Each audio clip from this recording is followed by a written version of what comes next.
Um, let's talk about Palantir. Stock price is up 78% year to date, Hmm. and they just landed another $795 million federal contract. Whew. If you don't know, Palantir is the defense AI defense company. They're the ones that's supplying all the drones here, Hmm. internationally, all over.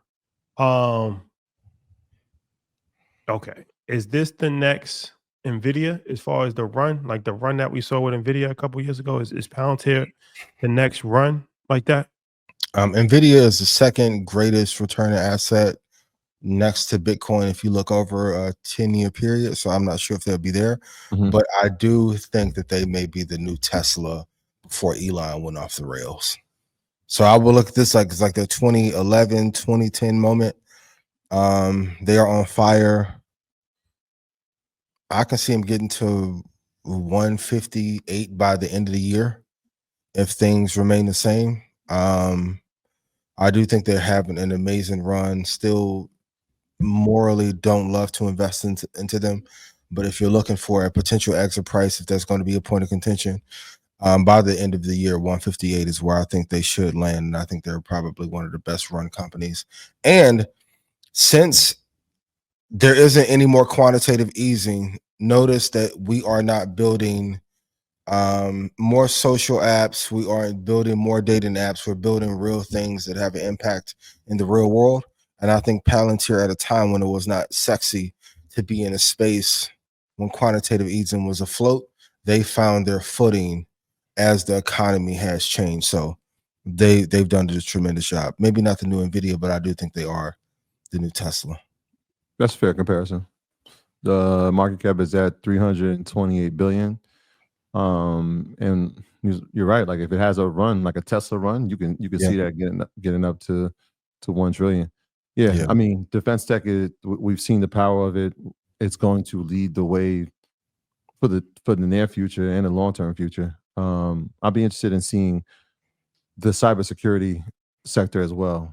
When we talk about Sure. Palantir, we talk about it from a defense tech standpoint, but the security around AI is going to be important too. So I'll be interested in seeing that. But yeah, I think that was probably the most accurate. I don't know if Nvidia, which is on pace to be at 4 trillion, presumably by the end of this month, Yeah, hopefully. right? For all sake, we would be happy to see that. First time in history that has happened. I don't know if it does that, just because the use case It's is so dramatically different. Yeah. it's just a drastic difference in what they're being used for. But yeah, I think this will be $1 trillion company. 3-year target price, $235.57. I want to be the first on record to say it. I want to hear y'all in the morning taking my take on other platforms, but 235.57 is where I have it in 3 years. Okay. Any questions from the audience? Since we got you guys here live on a Monday, let's see if we have any questions from the audience. We are live. Shout out to y'all. 6,300 people. Shout out to you guys. There we go. This is There you are. the only show that's made you money on a consistent basis for over 5 years, if we're being completely honest. If you're keeping it real. Entry point for Palantir, I like 127.99 if you're holding for long term. 127.99. You heard them. Thank you for asking. 127.99, ladies and gentlemen. Bitcoin. How much crypto should somebody hold in their portfolio? I'm gonna be on the record and say it, the 60-40 bond split is dead. To any advisor who emails you and tells you otherwise, I'm sorry. I can't get a real answer what's going on with the bond market. I do think at this point it's inevitable and highly advisable for at least 20% of your portfolio to be into cryptocurrency. If we're just looking over a return basis, and I'm not mentioning altcoins, I'm talking about the big three. Mm-hmm. If you look at Ray Dalio's all-weather portfolio strategy, the last asset class to be added was crypto, but it's given the most return. It would behoove you to have at least 20% in. I don't think you have to be 100% in if you don't believe in it in that fashion. But I think to focus 60 or 40% on bonds, it would be a mistake. I would replace that with 20% crypto, 20% gold if you're looking for a hedge, and the rest being equities. 20%. That's a according to the prices that I know y'all like to rewrite history. I did call 20,000. Well documented. Well documented. You don't have to like me or whatever the case, but those levels were key. If you've got in and you just put in 20% of your portfolio from their return, we're at a multiple of 5 from there. Right. Because I think, and Chris Johnson said this too, man. And if you didn't check out that episode of Market Mondays, please go check that out. Shout out to Chris. He was like, the beautiful thing about Bitcoin is that the price it is today, it won't be in 5 years. So like, I remember, and historically, that data has proven. It's proven that. And I remember when we started doing this show, we're going on year 6 now, but we used to say like 5%, between 2 to 5%. And as this thing has climbed up, it's becoming overwhelmingly clear. Like, wait, we got to make an adjustment. So 2 to 5% for what? The original was like 2 to 5% of having exposure to Bitcoin. Oh, Bitcoin? Yeah. I remember when I thought of Bitcoin being at $500 was a lot. Like, okay, 2015 was at 260, July 4th. 2016, 675. 2017, 2.6K. 2018, 6.6K. 2020 at 9.1K. 2021 at 35K. Somebody said, Ian, do you expect another 10 to 15% pullback before the end of the year? If you go to ianinvest.com and join Red Panda Stock Club, you will know exactly my thoughts on that and what price to be able to get in. If I've made you money, put yes in chat. Back to you, Rashad and Troy. Thank you for answering that clearly. So next year, by that 4-year cycle of Bitcoin, next year was supposed to be the year where you might see a pullback based on that. After there's like that cycles that we broke down. So it would be next year. So we'll see. This year it still have some appreciation in it. There's always pullbacks. Yeah. Always. Part of it. You need that. So, but the deep pullbacks of dropping 35 and 40%, given the institutional involvement, that's gonna be rough to have it again.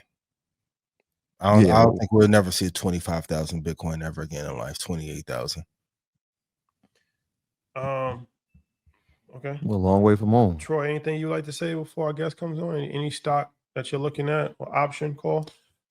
Shout out to everybody in EYLU. I put a pretty elaborate breakdown on the company that I kind of mentioned before, Uber. And I'm looking at long-term leaps for it, based on a number of things. Autonomous vehicles being the number one thing. I saw Waymo is now trying to be in Philadelphia, so we'll see how that goes. It's just a matter of time before one of these ride-sharing companies or these EV companies just partners with Uber straight out. I know Tesla tried to do it with Hertz, and that was a complete failure. But Uber has the infrastructure, the platform, and the trust, which is the most important thing. Most people won't get in the car with nobody driving it.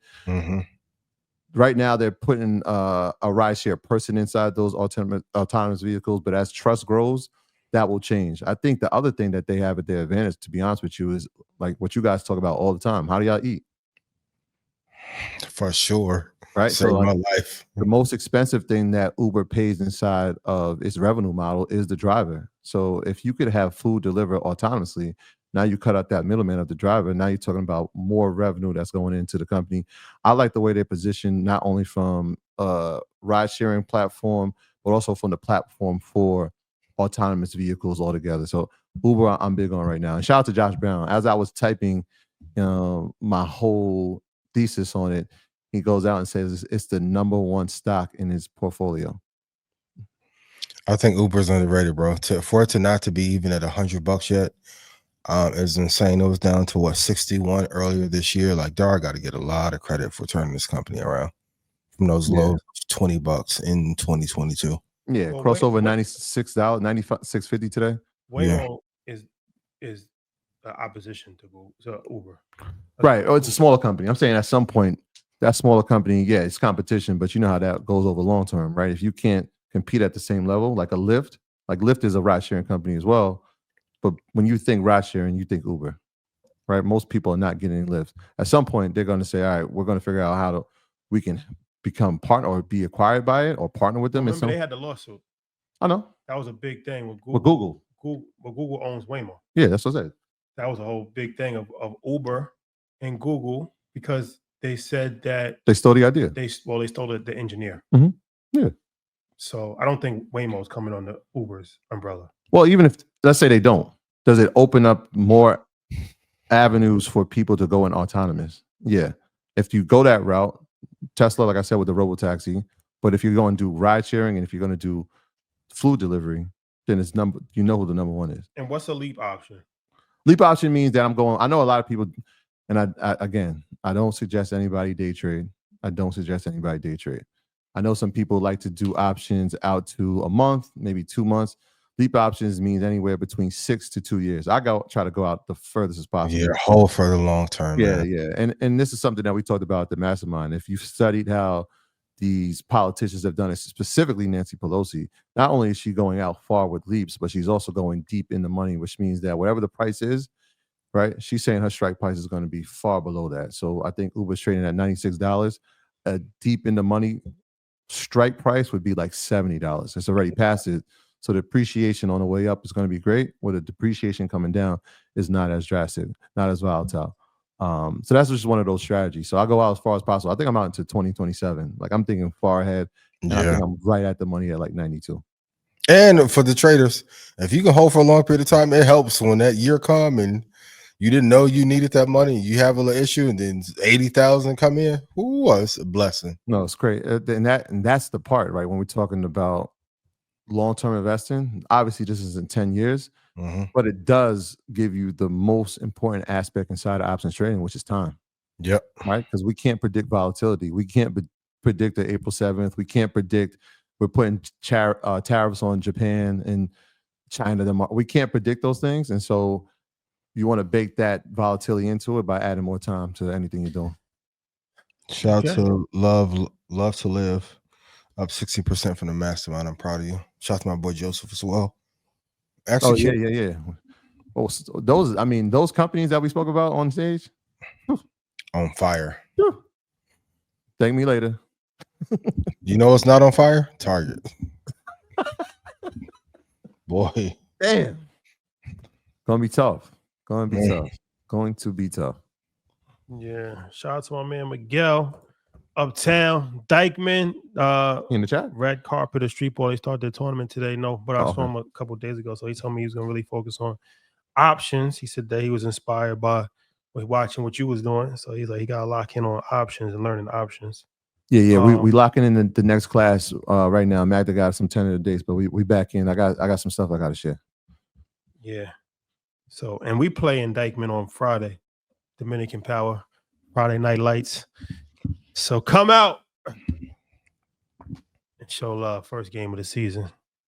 Shout out to the good folks over there. Okay.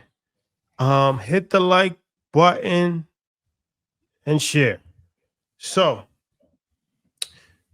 Sam Altman, OpenAI CEO. He says that he's politically homeless in July 4th post bashing Democrats. So, one of these things, I feel like the Democrats got to set an example because too many people feel comfortable going at them because they know that they're not strong. They're not going to do anything. They're not going to do anything about it. How can you set an example when you don't have good leadership? Yeah, you're not in a power position. The last strongest candidate from the Democratic side was Barack. After that, you took it from Bernie. I agree, but I think this is the same move Chamath moved before he became Republican too. The same as doing. Yeah. He's the one who said that I didn't leave the Democratic Party. The Democratic Party left me. This is Sam's move to get over to the Republican ticket to get some of that money. Yeah. So you got Peter Thiel, you got Chamath, you got Elon. Now you don't want to go in and be the only what? Not in this administration. When I'm trying to break away from Microsoft, shit. What?